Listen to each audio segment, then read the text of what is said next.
Margaret had worked in the same mansion for 20 years. Every morning before sunrise, she quietly unlocked the kitchen door, tied her gray apron around her waist, and began preparing breakfast.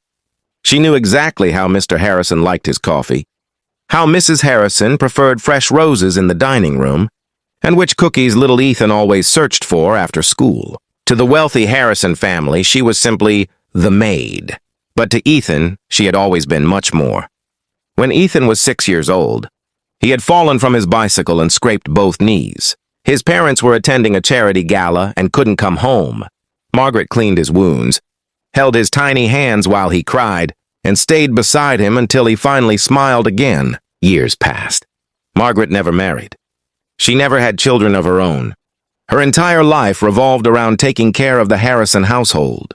She celebrated Ethan's birthdays, helped him with school projects, packed his lunches, and waited awake whenever he came home late from college. She never expected thanks. She simply believed kindness always mattered. Then everything changed. Mr. Harrison suddenly passed away after suffering a heart attack. The enormous house became strangely quiet. Mrs. Harrison struggled with grief, but instead of finding comfort, she became colder every week. She began selling unnecessary staff positions to reduce expenses. One rainy Monday morning, Margaret was called into the study. Mrs. Harrison didn't even invite her to sit down. "I'm sorry," she said while avoiding eye contact. "You've served this family long enough, but I no longer need full-time staff." Margaret forced a smile. "I understand." Mrs. Harrison handed her a small envelope containing her final paycheck. No retirement gift. No farewell dinner. Not even a thank you. 20 years had ended in less than 2 minutes. Margaret quietly walked upstairs to the tiny room where she had lived for decades. Every drawer held memories. A birthday card Ethan had drawn when he was 8. A faded family photograph. A tiny toy dinosaur Ethan insisted she keep because, in his words, "You'll miss me when I'm grown up." She packed everything into one worn suitcase. Before leaving, she gently touched the kitchen counter one last time. "So many happy mornings," she whispered. The front gate slowly closed behind her. No one noticed the tears rolling down her face. She rented a tiny apartment on the edge of town. The place had old furniture, peeling wallpaper, and only one small window. Still, Margaret tried to stay positive. She planted flowers outside the entrance.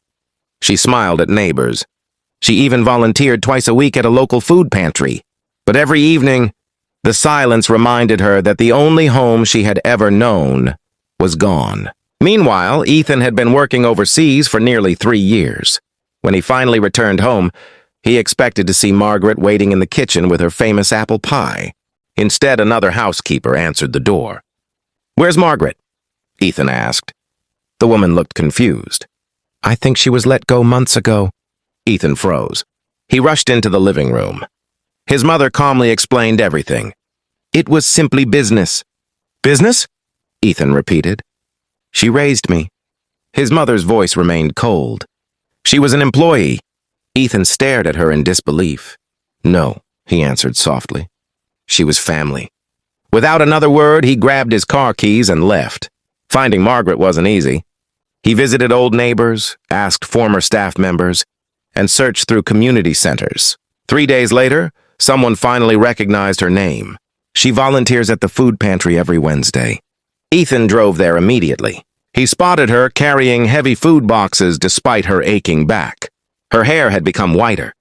Her shoulders looked smaller, but her warm smile hadn't changed. She turned around. For a moment, neither of them spoke. Then Ethan quietly said, "I'm home." Margaret dropped the box. Tears instantly filled her eyes. "My little boy." They hugged for several minutes while volunteers silently watched. On the drive home, Ethan learned everything. She never complained. She never blamed anyone. She simply said, "Life changes." But Ethan couldn't stop thinking about the woman who had sacrificed 2 decades of her life only to leave with a single paycheck.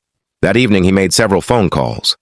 Within days, he arranged something no one expected. A large charity organization was preparing to honor community heroes. Ethan privately nominated Margaret. The committee reviewed her story.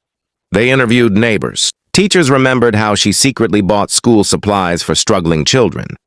Local families described how she cooked meals for elderly. residence without asking for money.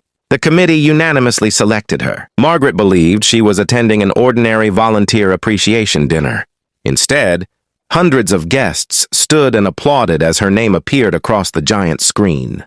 She looked completely shocked. Ethan walked onto the stage. His voice trembled. People see uniforms. I see love. People called her a maid. I called her my second mother. Many guests wiped away tears. Ethan continued. When my parents were busy building their fortune, Margaret quietly built my character. She taught me honesty, compassion, and gratitude. The audience erupted into another standing ovation. Then Ethan surprised everyone again. He handed Margaret a small envelope. Inside was the deed to a beautiful cottage surrounded by gardens. You spent 20 years giving others a home, he said. Now it's time someone gives one to you. Margaret couldn't speak. She simply cried. The emotional moment spread across social media overnight. Millions watched the speech. People around the world shared stories about teachers, caregivers, cleaners, drivers, and workers whose kindness had shaped their lives. News channels called it one of the most touching acts of gratitude of the year. Reporters interviewed Ethan. They asked why he had done something so generous. His answer was simple. Success means nothing if you forget the people who helped you. Become who you are. The video reached Mrs. Harrison. For the first time since her husband's death, she watched herself through someone else's eyes. She realized she had measured people by their job titles instead of their hearts. A few days later, she quietly visited Margaret's new cottage. She stood nervously at the front door holding a bouquet of white lilies. When Margaret opened the door, neither woman spoke for several seconds. Finally, Mrs. Harrison whispered, I'm not here to ask for forgiveness. I'm here to say thank you, and I'm sorry. Margaret looked at the flowers. Then she smiled with the same kindness she had carried for 20 years. Come in, tea is almost ready. Some wounds never completely disappear, but kindness has a remarkable way of healing what pride destroys. From that day forward, the Harrison family visited Margaret every Sunday. There were no uniforms anymore. No employee, no employer. Only a family finally learning that the greatest wealth is not found in grand houses or expensive cars, but in the people who quietly stand beside us when no one else notices. And every time Ethan looked at Margaret laughing in her garden, he remembered one simple truth. The people who clean our homes may also help build our hearts. The least we can do is never forget them.